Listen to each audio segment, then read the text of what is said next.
Chers amis, chers abonnés, bonjour. Aujourd'hui, on va faire une vidéo clinique, on va raisonner en termes de structure. On va faire de la clinique structurale. Vous allez voir, c'est simple, ne vous laissez pas impressionner par un terme. C'est un terme dont le sens profond échappe à la compréhension de l'être humain. Et j'ai presque envie de dire, c'est normal.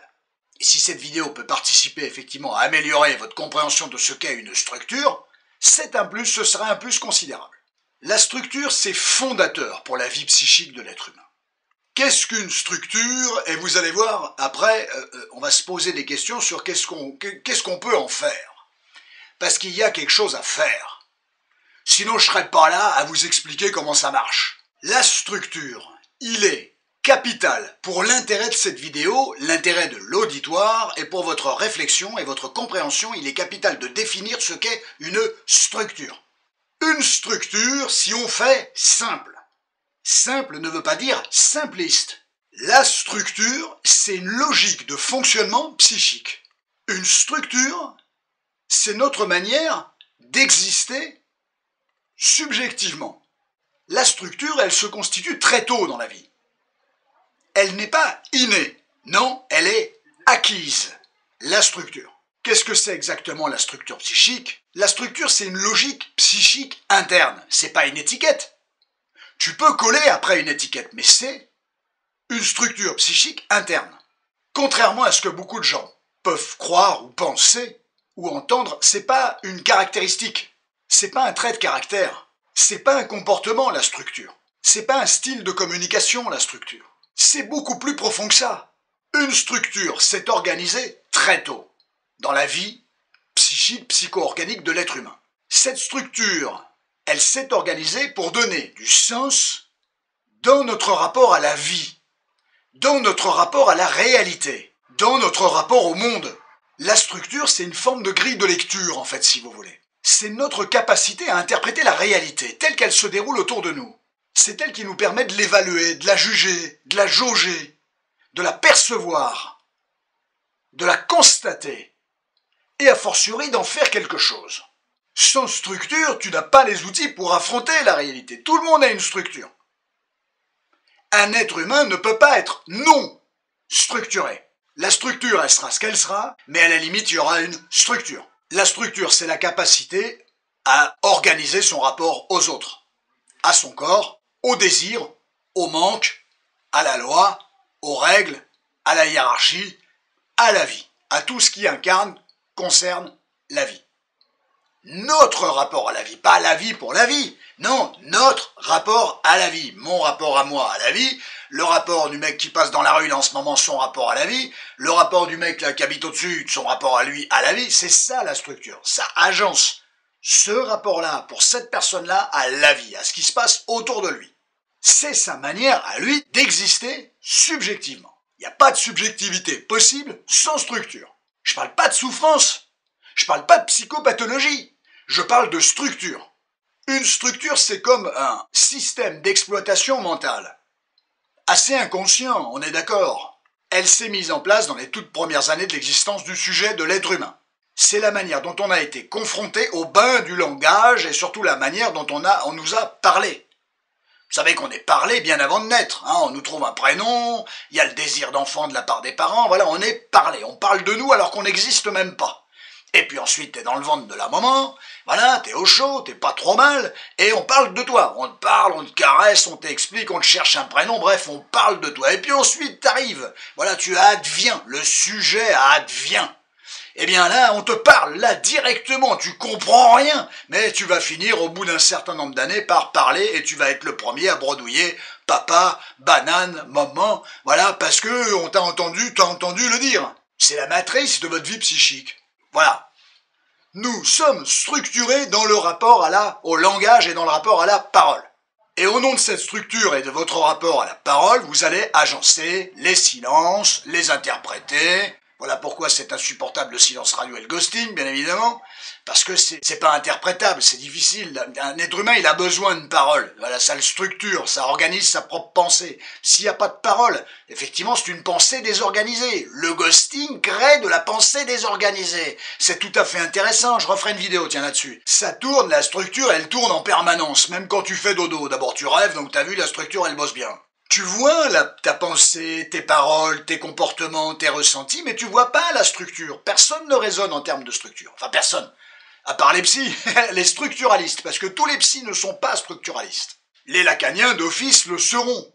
Tu ne sais pas, sauf aujourd'hui à la seconde quand tu regardes cette vidéo, tu ne sais pas que tout ce qui concerne ton rapport à la vie, ton rapport au langage, ton rapport à la parole, ton rapport à ton corps, ton rapport aux autres, au désir, au manque, tu ne sais pas, une personne ne sait pas que tout ça est organisé par la structure. C'est un mode de réponse, la structure, à tout événement en lien avec votre existence. C'est un moyen d'y répondre. C'est un moyen de l'appréhender, de le percevoir, d'en comprendre quelque chose, et c'est un moyen d'y répondre, d'y faire face. Sans structure, tu fais pas face à tout ça. La structure, elle n'organise pas tout ça. Non, tout ça c'est indépendant de votre vie. Ça tourne, ça gravite autour de vous. La structure, elle vous permet d'organiser votre rapport à tout ça. Le rapport aux autres, le rapport au langage, le rapport à votre corps, le rapport aux règles, le rapport à la hiérarchie, tout ce que j'ai pu citer depuis tout à l'heure. Elle permet cet agencement-là. La structure, elle se met en œuvre à partir du rapport entre le sujet, c'est-à-dire la personne, et l'énigme du désir parental. Qu'est-ce que vous représentez pour vos parents et quelles sont les interactions que vous avez eues avec vos parents? La structure s'annonce, s'émancipe, s'organise, se fixe par rapport à ça. Sur des années entières, la structure, elle est agencée, organisée dans le rapport du sujet, donc de la personne, dans son rapport aux parents, à la manière dont il est désiré, aux parents désirants. Une fois installée, elle ne change plus, elle ne change pas. En fait, fondamentalement, l'être humain, le par-l'être, le sujet parlant, il n'a qu'une seule réellement structure. C'est son rapport au langage, à la parole. C'est la seule structure qu'il a. Mais comme on aurait tous la même, vu sous ce prisme-là, on aurait tous la même, c'est pas possible. Et d'abord, on a tous la même. Et puis ensuite, on va avoir une subdivision. Mais en fait, on ne parle pas de la couche supérieure de la structure de la parole. On parle effectivement, on raisonne en termes de structure, de 3 types de structures historiques. La névrose, la psychose et la perversion. Une fois instauré, ça n'évolue plus. Terminé. Vous resterez névrosé toute votre vie, vous resterez psychotique toute votre vie, vous resterez dans la perversion toute votre vie. Une structure en ne se modifiant pas évite les déflagrations psychiques. La structure, elle te maintient finalement, en fonction de ce qui la caractérise. La structure, c'est un gage de stabilité. Ça ne veut pas dire qu'il n'y a pas des décompensations. C'est un gage de stabilité. Je dirais ça n'évolue pas et je dirais tant mieux, c'est plutôt une bonne nouvelle. Ah bah non, c'est dommage, si on n'est pas bien, c'est dommage qu'elle n'évolue pas la structure. Moi je vais vous expliquer que c'est plutôt bien que la structure n'évolue pas. La structure c'est votre colonne vertébrale. Si tu fais évoluer ta colonne vertébrale, tu n'es même plus capable de marcher, donc d'avancer. La structure ça répond à une cohérence. Elle est cohérente. Ça ne veut pas dire que tu n'en souffres pas. Mais elle a une cohérence, elle a une organisation cohérente, une logique, parfois douloureuse, c'est vrai. Raisonner en termes de structure ne veut pas dire raisonner en termes de tout va bien ou tout va mal, ça n'a rien à voir. Ne mélangez pas tout. Il y a 3 grandes structures, la névrose qui est incarnée par une mécanique psychique capitale, le refoulement. On a la psychose qui est incarnée elle aussi par son plus grand mécanisme, le délire. Et on a la perversion qui est incarnée elle-même par son plus grand élément notoire, le déni. Il y en a plein d'autres, mais chacun présente effectivement un élément plus que prépondérant. Chacune de ces structures, névrose, psychose, perversion, a son fonctionnement propre. Ses logiques propres. Ses mécanismes propres. Ses systèmes de défense, dont je l'ai dit tout à l'heure, les plus éloquents, pour la névrose, le refoulement, Pour la perversion, le déni, et pour la psychose, le délire. C'est l'élément paroxystique, il y en a d'autres. Ces structures, c'est sa manière à soi, au sujet, de traiter son rapport à la réalité. La structure, raisonner en termes de structure, c'est pas un classement. Il n'y a pas de bonne structure et de moins bonne. Il y a des structures très invalidantes. Tu peux être dans la névrose et en souffrance. Tout comme tu peux être dans la névrose, avoir une très bonne capacité de refoulement et finalement de manière apparente, tu ne souffres pas d'un certain nombre de choses. Tu refoules relativement bien. Tu t'arranges relativement bien de la réalité. Grâce à ta structure. Donc heureusement qu'elle reste. C'est ce qui te permet de te maintenir en équilibre. Il n'y a pas de bonne ou mauvaise structure, il y a des structures différentes. Une structure, ça se choisit pas. C'est pas un défaut de fabrication, une structure. Une psychose, c'est pas un défaut de fabrication d'une névrose. C'est pas comme ça que ça fonctionne. Ce qu'il faut savoir là-dedans, c'est que à chacun sa structure. Admettons, vous mettez dans une salle 100 personnes présentant une structure névrotique, dit névrotique. Ces 100 personnes auront 100 organisations différentes, avec des signes cliniques, des caractéristiques différentes les uns des autres. Personne n'aura ces casuistiques à outrance. Aucune structure de l'un ou de l'autre ne correspondra à l'un et à l'autre. 100 structures différentes. Pourtant, ils seront tous estampillés névrosés. Mais ils présenteront, ces 100 personnes-là, des caractéristiques fondamentalement différentes les unes des autres. Il y en a qui seront dans l'obsession, d'autres dans le syndrome hystérique symptôme hystérique de conversion, donc dans le symptôme, la symptomatologie, d'autres qui seront dans la phobie, d'autres ce sera des névroses d'angoisse, peu importe. Bref, il y aura tous les cas de figure possibles et imaginables. Une structure, c'est ce qui vous permet de tenir, de gérer, psychiquement, votre vie et votre rapport à la vie, à ce qui vous entoure. Les bons trucs et les moins bons trucs. Les galères. Ta structure te protège, elle va se démerder pour effectivement déclencher tout un tas de trucs pour pas que tu t'effondres. C'est bien foutu.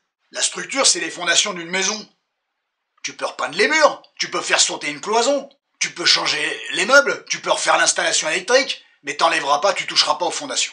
Ou alors tu fais tout sauter, tu t'attaques aux structures, aux fondations, et tout s'effondre. Donc c'est peut-être pas plus mal parfois de tout laisser en l'état. Ça n'empêche pas de faire des correctifs. C'est pas quelque chose qu'on change. Alors on va y venir. Qu'est-ce qu'on vient faire en psychothérapie si la structure on peut pas la changer? Je vais y venir les amis. Évident.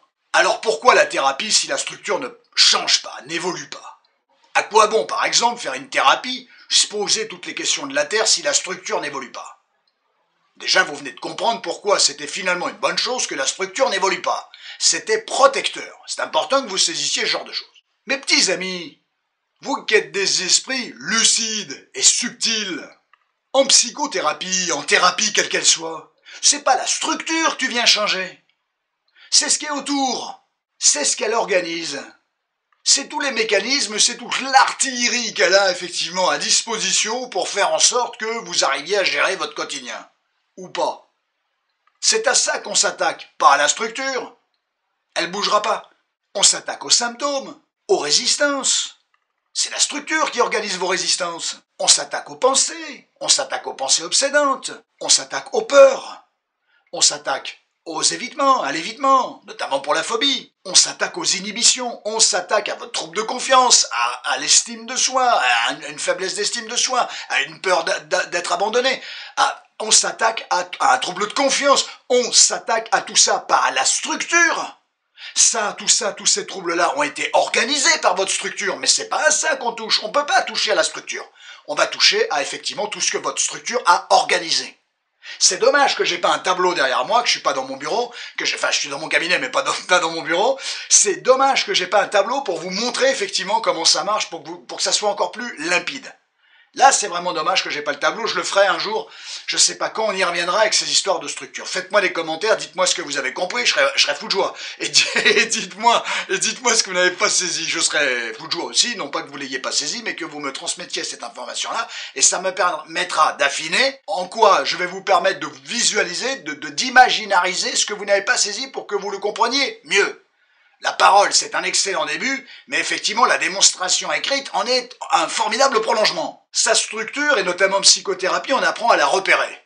On apprend à la comprendre. On apprend à l'apprivoiser. Elle est là, t'as pas le choix, t'es obligé de l'apprivoiser. Plus tu la mets de côté, plus elle va te rattraper pour dire « Ouh, je suis là ».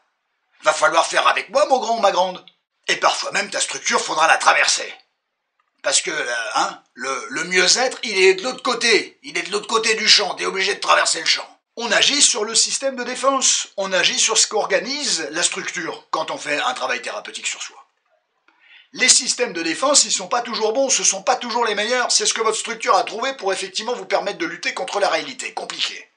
On peut y apporter des correctifs. Là, il y a une marge. Pas sur la structure, mais sur ce que la structure a organisé.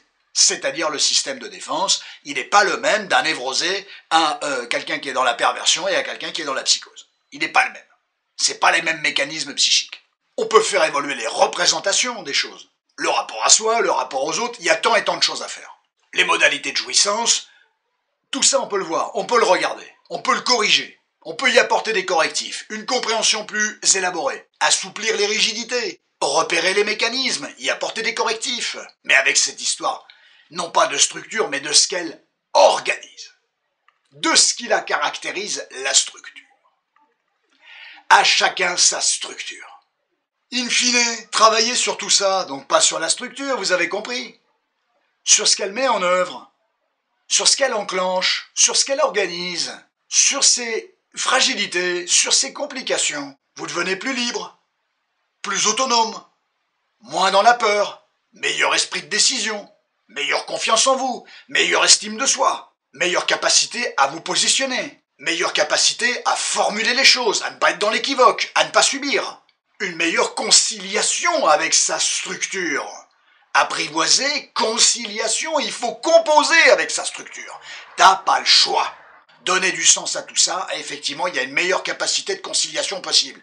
On peut s'apprivoiser. Ta structure, elle t'a apprivoisé, je te le dis tout de suite. C'est à toi d'apprivoiser ta structure. Elle est là. T'es obligé de faire avec. Qu'est-ce que vous apprenez en psychothérapie? À formuler les choses en lien avec votre ressenti, avec votre histoire. À essayer d'agencer, d'organiser une parole, des émotions, des perceptions, des sensations, des pensées, des traumas, des souvenirs. Une vie. Si tu regardes pas tout ça de près, tout reste. Les angoisses, elles restent, les symptômes, ils restent, le mal-être, malheureusement, il reste, et ainsi de suite, et tout ça peut être figé. Essayez d'organiser quelque chose, mais surtout d'en dire quelque chose. C'est difficile de réorganiser, d'organiser, d'agencer quelque chose si on n'en parle pas. Sinon, l'être humain, il est tout à fait susceptible de rester enfermé sur ses problématiques, dans son conditionnement. N'oubliez pas qu'on est conditionné. L'enfance, l'éducation, c'est une forme de conditionnement. Il y en a des bons, il y en a des moins bons. Il y en a qui te tirent vers le haut, qui te valorisent, et d'autres qui seraient un tantinet dévalorisants. Si effectivement on remue pas un petit peu tout ça, si on secoue pas un petit peu tout ça, il y a le risque que ça dure, que ça reste tel quel. Et votre structure, elle y répondra toute une vie, c'est pas un problème pour elle. C'est pour vous que ça va être un souci. Alors votre structure, c'est vous, faites ami-ami avec, bien sûr, mais c'est un mécanisme qui effectivement dépasse votre désir d'aller mieux. Il faut encore arriver à comprendre sa structure pour aller mieux. Prétendre à aller mieux quand vous n'avez pas saisi votre structure et à quoi elle correspondait et qu'est-ce qu'elle réclamait, effectivement, ça me semble difficile. Vous allez avoir une butée, une barrière qui va se mettre devant votre chemin.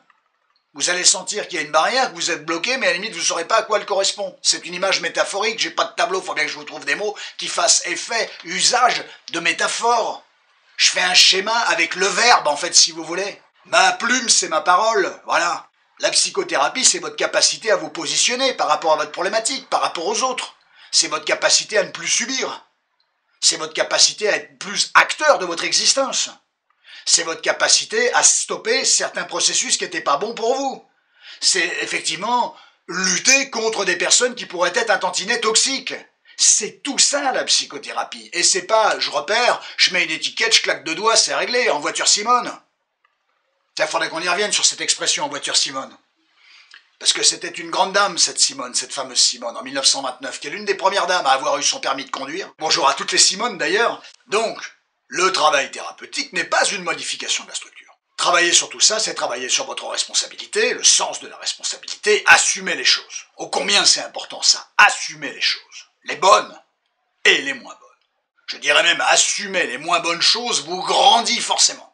C'est moins de culpabilité, bien évidemment. Plus de confiance, plus d'affirmation, plus de valorisation de soi, plus d'estime de soi, je l'ai dit tout à l'heure. C'est tout ça. Pourquoi ? Quelqu'un travaille sur lui ou vient en psychothérapie. C'est pas pour changer de structure, on ne change pas de structure. Si ta structure, c'est ton squelette, on n'est pas qu'un squelette. Sans squelette, tu tiens pas debout, on est d'accord. Mais il y a quoi? Il y a des muscles.